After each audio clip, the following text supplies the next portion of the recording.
Good morning, good afternoon, and good evening. This is the Dom Trap, episode 6. Um, this is your host, director, creator, editor, all the above, Mr. Dominic Gary. I know it's been a while, it's just been a lot going on. I want to start doing these a little bit more frequently. As you can see, I've taken a few breaks during the time of this podcast. Uh, just want to start this one by saying sometimes you just have to laugh to keep from crying because mainly everything that's going on, you just have people out there that just won't and don't think to put themselves in other people's shoes. And that's where a lot of these issues stem today. It's just people are being somewhat ignorant to the issues that are going on around them because they're too focused on what's going on with them and in their households. Granted, there's nothing wrong with that. It's just sometimes when you feel a way about something, maybe you shouldn't speak up so negatively about it. Maybe you should just sit back, think, put yourselves in someone else's shoes, and then say what you have to say. Because eventually the truth will come out. Eventually, I mean, it's just guaranteed. Sorry if I'm rambling a little bit. I just have a lot on my mind. Um, I haven't really posted much on social media regarding all of this, just because I don't know exactly what to say. Um, Me being a black man myself, I just know that if I were to step outside and something were to happen to me, I would hope that my people and other people around me just wouldn't sit and watch, no matter what it is. Whether I'm out being racially profiled or I'm being pulled over for no reason, I'm hoping that someone just has my back because I think that's what everyone wants at the end of the day is for someone to have their back. Um, Unfortunately, in the case of George Floyd, the wrong person was, uh, I don't know. I don't know. I think we all just need to love and look after each other at the end of the day. Because if we don't have us, then who does? And that goes for anybody, black, white, yellow, red, brown. I mean, it doesn't matter if you everyone wants someone on their side. No one wants to face this world alone. And if they do, then that's when I go back to saying, hey, put yourself in someone else's shoes. I love you all. I want every last one of you to stay safe. I want every last one of you to love one another. I've seen a lot of ignorant statements and memes that have come out of this whole situation, and it's done nothing but hurt my heart recently. And it's tough. It's really tough to see because, like I said, there are just these people that do not want to put themselves in the shoes or the situations of other people. Granted, I do understand that it's a touchy subject. I do. I understand. But don't be ignorant to any issues like this. I know it's not exactly all your fault. Um, a lot of people were just raised that way. And I learned that a long time ago, back in elementary school. I got called the N word, and I really didn't know exactly how to take it. I mean, I was just so young, and I went to my mom, and I was like, "Hey, mom, someone called me the N word today," and she just looked at me, and she just said, "Son, you just have to not let it get to you. Just let it pass." Me being younger, I was just like, "Okay." I didn't really, feel any way when he said it. I just kind of felt like ashamed, and I know I was like, "There's nothing for me to be ashamed of. I shouldn't be ashamed of being who I am. I shouldn't be ashamed of being an African American boy when I've literally done nothing wrong." So, um, getting something like that at such a young age, it does do something to you for sure. Um, but I mean, I was always raised to never hate someone for the color of their skin or anything like that. I was never really raised to hate at all. So me being called the N word, I was just like, okay, they're ignorant. That's just how they were raised. I just have to let it go. Me being in South Carolina of all places, I was too young to realize that stuff like that was happening. I really didn't think about racism at such a young age in that time. And then as I got older, I want to say this was maybe sixth grade or so. I had this Aeropostale hoodie that I freaking loved. I wore that hoodie um, a lot. I wore the hoodie a lot. And then one day, somebody white came up to me and said, "Hey, you need to stop being a poser." And me, I'm just like, "Okay, what do you mean?" So I go home. I look up. I just look it up, and I'm like, "Really? Like, just because I'm wearing an Aeropostale hoodie, that means that I'm a poser?" So then I went home and I ended up throwing that hoodie away. My mom even asked me. She was like, "Hey, I thought you liked that hoodie." And I was like, "Yeah, apparently it's something that white people wear."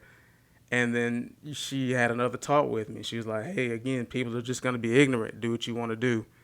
And I just took it out of the trash and I continued to wear it whenever I wanted to, not caring what he or anyone else had to say at that point. Because I was like, it's almost like no matter what I do, I can be subjected to being the N word in a lot of people's eyes. People can see me for the first time and they may think, wow, look at that N word. And that's not the way that people should just go about it. Like, I just want to be seen as a person. That's what I wanted to be as a child. I just wanted to be seen as a person. And it's just not fair to be judged in such a way at such a young age. I mean, it's just I don't know. It's not fair. It's not right. I've seen people hate people for what they've done or what they've continued to do. That's understandable. But being or hating someone for the color of their skin, I've just never seen the reason for it. And if you know me, you know that I basically love everybody. I don't have any issues with anyone, regardless of color.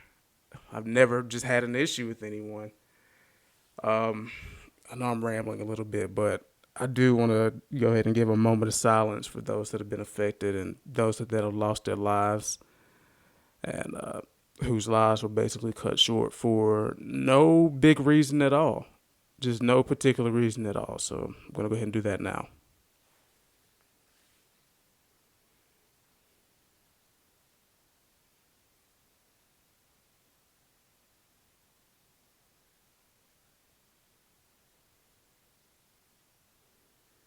All right. So I do hope that everyone has been taking care of themselves and taking care of those around them. I've seen a few people protesting recently, and I hope that you're being safe and aren't doing anything irrational and just being out there being crazy for any reason at all. Um, like I said, just look out for those around you. Granted, I don't want to get on the cop situation. I don't. I don't want to do that. But just take care of yourselves and take care of those around you, whether they're family or not, a friend or not. Just look out for each other out there. Um, I know this is usually a movie podcast, but there hasn't been much going on in the movie world, so I do want to say that I'm going through theater withdrawals. like, um, the movie theater is really my happy place. That's where I go and I just watch a movie, and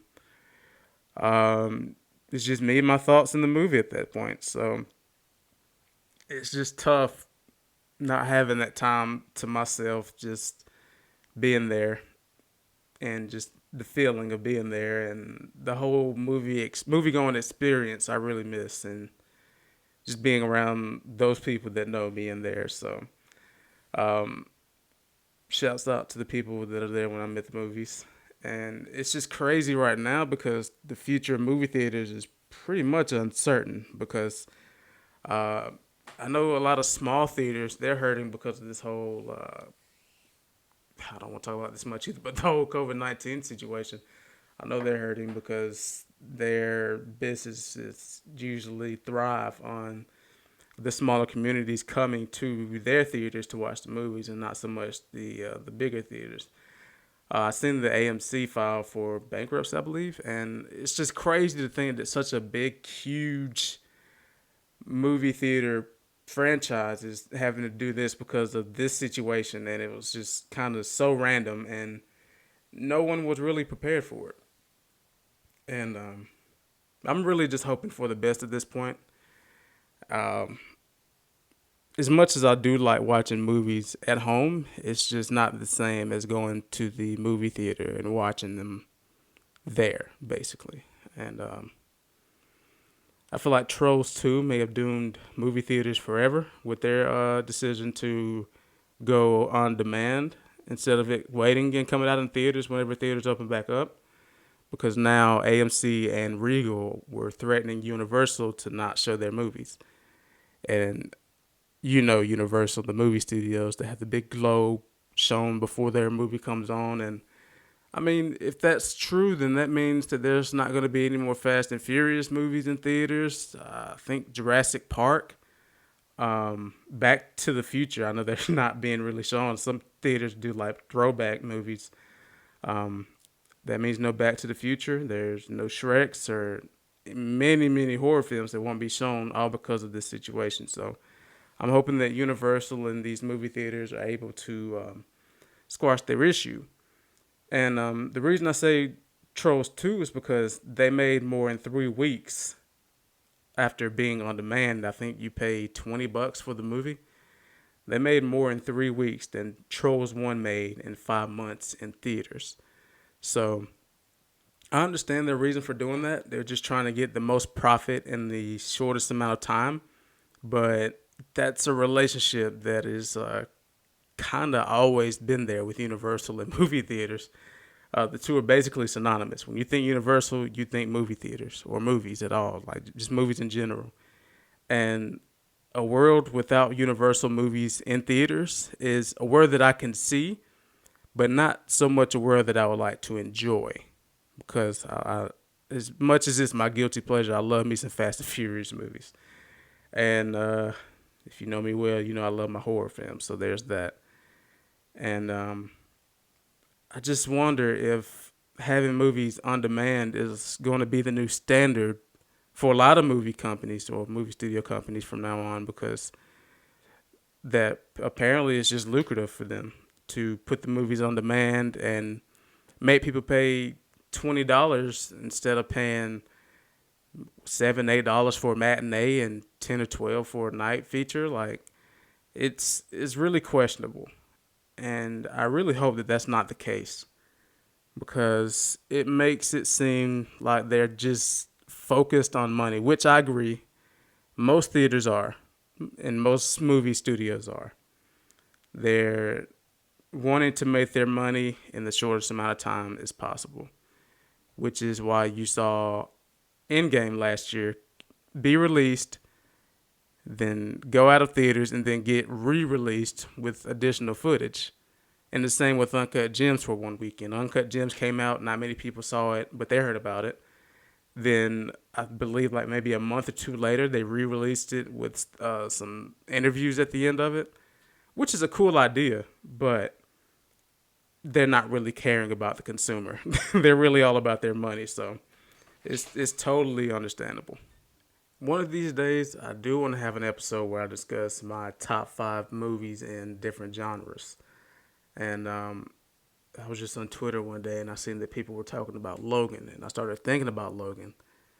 And I was like, man, that's one of my favorite superhero films of all time. Logan, which is the Wolverine movie when he's older, and Professor X is there as well.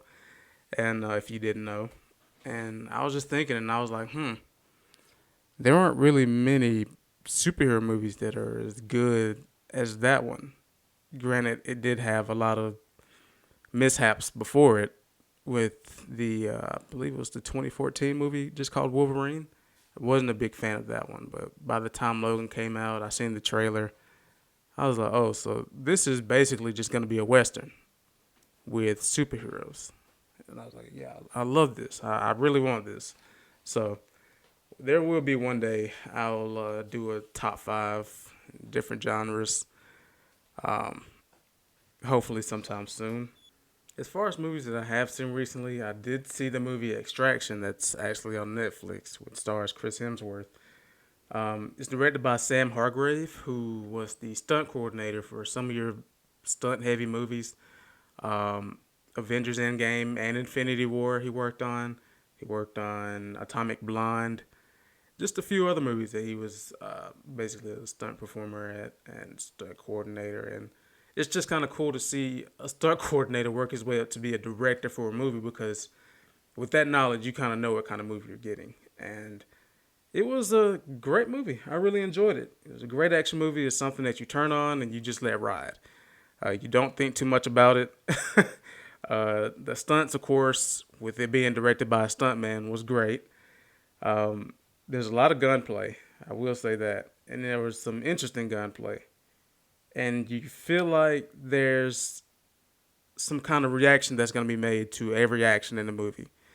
For example, if one character does something, you're kind of expecting something to happen because they did that particular action.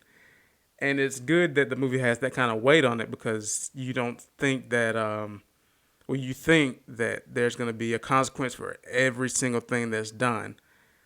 And that's basically what happens throughout the movie. And there's just risk. There's a lot of risk involved. And there's nothing wrong with having risk in the movie. It actually makes the movie better, uh, increases the tension in it, and um, everything like that. I do want to say that a lot of these movies do a lot of sequel baiting now, and I'm not the biggest fan of it. um, like if there's gonna be a second movie, just say that. Don't leave it ambiguous and then there not be a second movie. That just kind of wastes time, basically. So if there's just gonna be a second movie, just come out and say it. That way we know we don't have to see this ending and say, "Oh, is there gonna be a second movie or is there not?" So, um, like I said, if I have to rate it, I give it a 3.5 out of 5, just because it has its flaws, like most action movies do. And like I said, the sequel baiting thing knocks it down a little bit for me. And then the nasty yellow filter that is over the landscape needs to be stopped in a lot of these movies because it just makes these movies look cliche. And then when you have a movie like this, which has a story by the Russo brothers, who actually worked on the Avengers game, I mean the Avengers Endgame movie and Infinity War and several other Marvel movies, it's just a little disappointing that something would come from them and Chris Hemsworth, and it just seems this cliche at times. So 3.5 out of 5 for me for Extraction. Um, Something else I watched recently was the Scooby Doo movie called Scoob with an exclamation point at the end. Um, I was not the biggest fan of this movie. It was cliche. They millennialized everything. Simon Cowell he's in this movie for whatever reason. I don't know why, but he's there and he's mentioned several times, and it just seems out of place. Um, if this movie were to if this movie were to come out in maybe 2004, it would be more understandable with the popularity of American Idol. But with it being 2020 and people not thinking about Simon Cowell at a time like this, it just seemed a little, yeah. And the animation was great. I did like the animation style. I did like the callbacks to the old TV shows and everything like that. And other than that, that's basically all the movie had going for it. Because the story wasn't great. They did bring back Dick Dastardly and make fun of his name, of course. And yeah, Scoob, if I had to rate it, it'd get a 2.5 out of 5 from me just because it just didn't do anything new with the franchise or movie wise. It just didn't do anything new. And that's really disappointing because when it comes to animated films, I'm kind of reluctant on seeing them. So I was kind of wanting this movie to be good, but was disappointed in the end. So see it at your own discretion. Um, 2.5 out of 5 for me, maybe a 7 out of 10 for someone else. So there's that. And I also watched the Jeffrey Epstein documentary on Netflix, which is called Filthy Rich, I believe. And I just have to say that those are some nasty people. Very, very nasty people. And I was pretty ignorant to this issue. I didn't know anything about it. I didn't really care much about it. But after watching that documentary and a few documents that were released over this past weekend, I just thought, like, how did this stuff happen?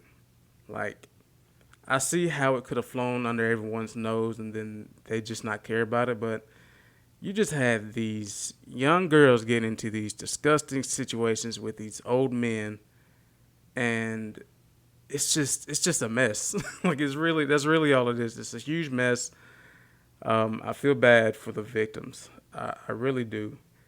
And I was skeptical about watching this. I really wanted them to discuss facts, just because I'd heard that the whole documentary was just the victims telling their experiences. But there were some facts in here. There were some facts. They did show the documents. I was pretty glad that they showed that. And it's just crazy how he was such a nasty man with nasty company with his quote unquote friends.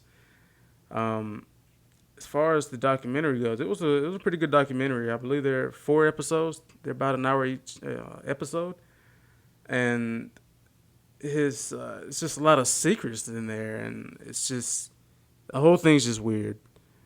For example, the ex-president Bill Clinton having like their receipts of him going to Jeffrey Epstein's island, and with 26 times between the years 2001 and 2003. So I did the math. I was like, okay, that's right after his presidency. He took 26 flights either to or from Jeffrey Epstein's island. Yet, when asked about it, he denied ever being there. And I'm like, okay, um, it's okay. You can say that you were there, but don't incriminate yourself and say what was happening. Or if you did anything, don't just incriminate yourself that way. I just thought the whole thing was weird, how he just continues to deny it when there are actual receipts. And it's disgusting. It's disgusting. And then this little black book being leaked and having a bunch of names such as Chris Tucker and Naomi Campbell and Mick Jagger, Michael Jackson. It's just strange. Like, I, I won't say that I don't know what they might have been. I really don't know what they could have been doing. I don't know. I guess that's just a bunch of money moves that were being made.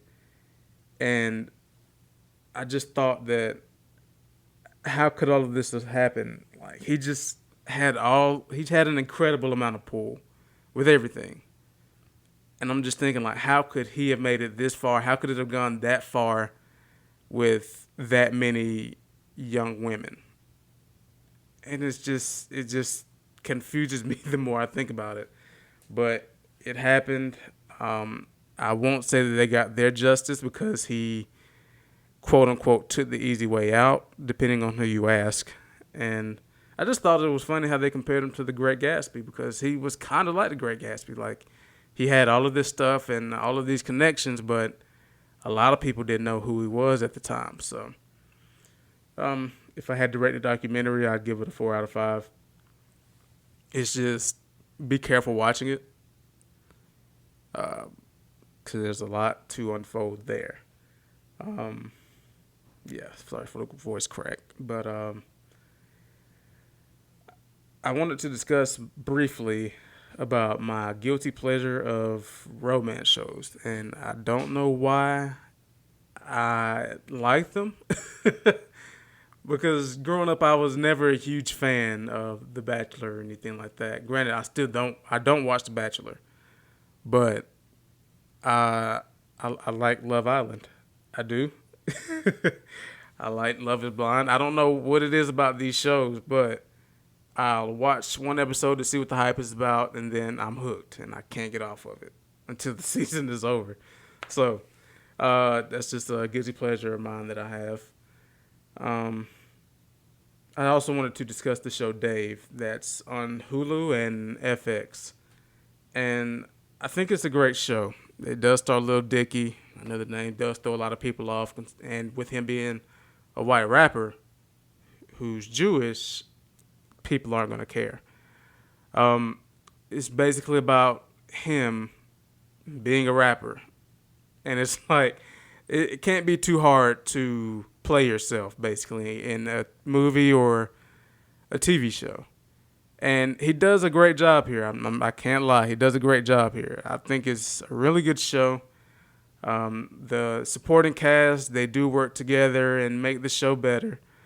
In particular, Gata, who is his best friend in the show, there are a few times where he gets his shine, and it's like, wow, this is really great TV. And I've seen a lot of people compare it to the show Atlanta, which they are. I can compare the two. There are two that there's some things that both shows do that are similar, but I still think that Atlanta is the best thing that FX has ever produced, up there with Snowfall. But Dave season one, I give it a 4 out of 5. I really enjoyed the season. There were a lot of special guests. There's some great episodes in it. It may be jarring to a lot of people just because he's pretty childish in the show, uh, especially on the season finale. The way it starts with him rapping a song and just he's telling a story basically, and it just kind of goes left really quick. So if you are able to stick with the show, you'll definitely enjoy it. Um, Especially if you're just looking for something to watch and not really think too much about just the show, basically. Um, I also watch Little Fires Everywhere that's on Hulu, and I think that this is a great show. If I had to give season one a rating, it'd be a 4 out of 5, or 4.5 out of 5. I even say that just because I didn't expect it. I was like, okay, I love Reese Witherspoon, I love Kerry Washington. What can they give me? And they gave me kind of what I needed when I was watching that show. I do feel like the '90s setting and aesthetic was beneficial to the show because the things that happened in the show would not fly now, and it got me thinking. Like we had the '80s resurgence a few years ago, and it's still kind of going on. But I'm thinking, could we maybe see a '90s resurgence? I know we had a small one recently, but I'm wondering if it could even get bigger and even blow up from there, and everything be about the '90s and '90s TV shows coming back and getting renewed and everything like that. And if so, I'd be down. Me being a '90s baby myself, I'd definitely be down to see a resurgence of the 1990s. So pretty pretty good show. I know I went on kind of a little ramble there. I thought it was funny how they were watching the Real World, and I'm thinking now like nobody watches the Real World nowadays. So um, great show.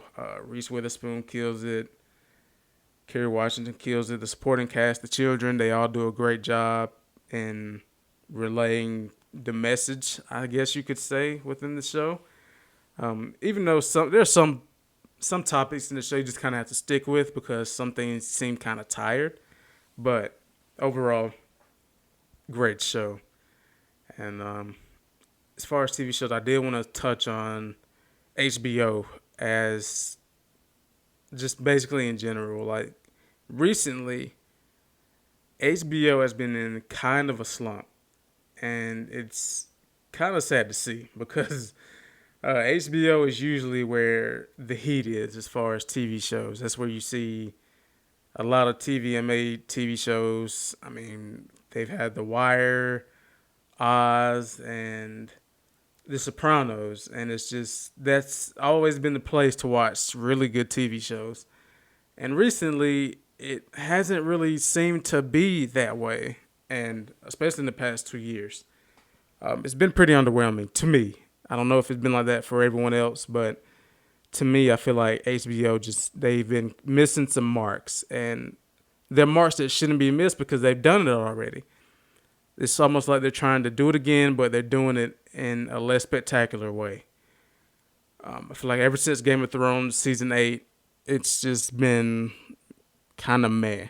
It's been maybe one good golden goose egg out of 6 eggs overall, and um, yeah, like season 8 of Game of Thrones was just terrible, and then they just kind of went on a slump, and then Watchmen came out, and that blew me.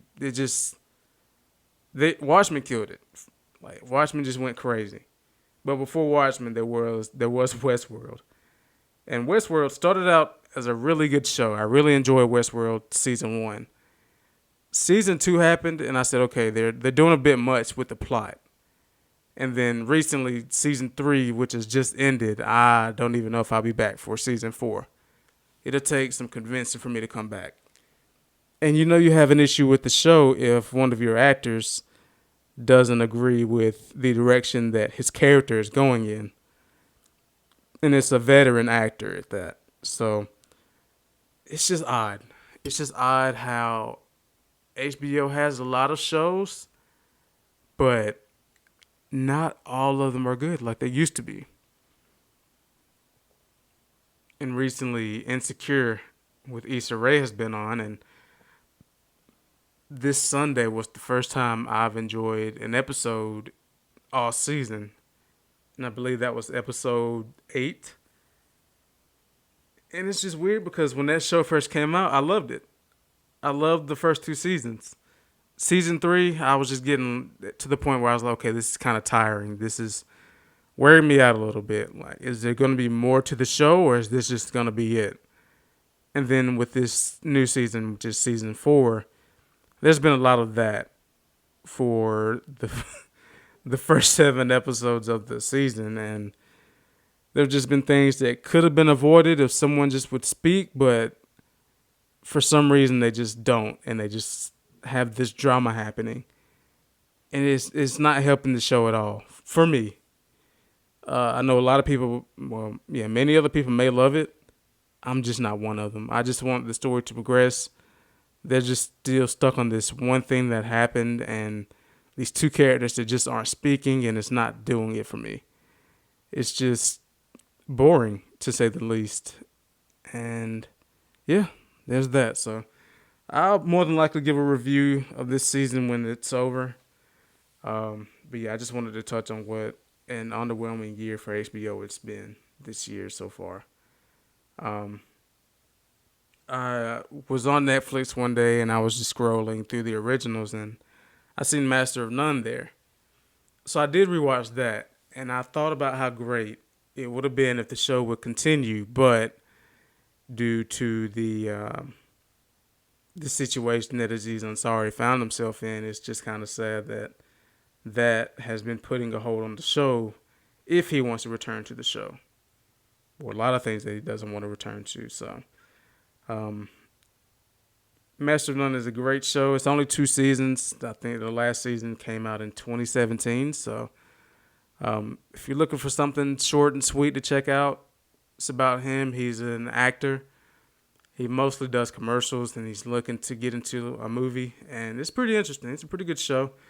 There are some episodes where it just kind of focuses away from him and goes to some of the supporting cast or totally random people for whatever reason. But if you stick with it, it's a great show. I will say this, it does leave off on a cliffhanger with the second season. So be mindful of that. And I just wanted to recommend a movie for everyone to watch since it's on Netflix, which is Uncut Gems. I have talked about this movie several times on my podcast, so do check it out. It's a great movie. If you're looking for something that'll get your heart racing and you'll feel like a huge weight has been lifted off of your shoulders afterwards, then do watch Uncut Gems. It is directed by the Safdie brothers, who also directed a movie called Good Time with Robert Pattinson. And yeah, I don't want to spoil anything. Just watch Uncut Gems on Netflix. I believe that's about it. What I have for today. Oh, I did want to discuss The Witcher. I went back and watched this first season of The Witcher. And although The Witcher has great material, the show I feel like could have done a little bit more. I still am a huge fan of The Witcher 3, Wild Hunt, and then also the DLC packages that came out afterwards. But I just feel like the show could have. There's more that the show could have shown within its 8 episodes. I feel like there's some stuff that could have been trimmed out or taken out completely, and then exchanged with something new or completely different, or even something that's other than what was shown. Basically, just something in the books or the games. I would have greatly appreciated that. Um, I know that this was a pretty short podcast. I wasn't really going to record today. I was going to wait a little while, but I figured, hey, it's been almost 2 months, so let me go ahead and get something out. Um, Express my thoughts a little bit because I will admit I have not posted much on social media regarding anything just because I've been wanting to take a hiatus from social media because it's weighing a lot on me and my mental. Just because it's tough waking up, looking at my phone and seeing the notifications I'm getting from AP News and CNN, and then going on Twitter and just seeing bad news. So there's that. Um, Once again, this has been Dominique, your host, your director, creator, editor, all of the above for the Dom Trap. I do want to get some merch. So if you are interested in shirts, hats, or anything, just let me know. If you have any questions about anything or any feedback, please don't be afraid to message me or email me at thedomtrap@gmail.com. I wouldn't mind getting a website started, so that could also be in the future. Um, yeah, so like I said previously, I hope that all of you are loving yourselves and taking care of those around you. And even if you don't know the person beside you, just take care of them because at the end of the day, we all want someone who's going to have our back. So I love you all. Love you guys. This has been the Dom Trap. Have a great one.